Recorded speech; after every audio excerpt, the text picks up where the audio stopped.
naman tayo ng best engine display and best tuner. Mitsubishi Evo 4 Tommi Makinen Edition. Pogi niyan, kapatid. Ano? Ano yung water reservoir niya, parang brand new. Ang ganda niya yung engine bay. Pakita natin sa inyo dahil ito yung isa sa pinanalo niya award. Best engine display. Naka-rally art, battery tie bar, rally art, airbox, intake.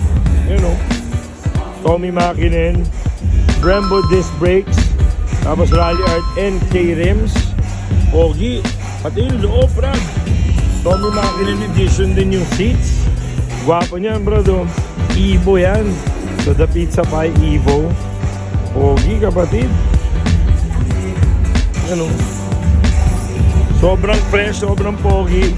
Yung mga sumali dito talagang pinaghandaan tong event na to. Talagang nag-ready, nag-prepare sila for this event. Damn, the Tommi Makinen Evo 4. Let's go!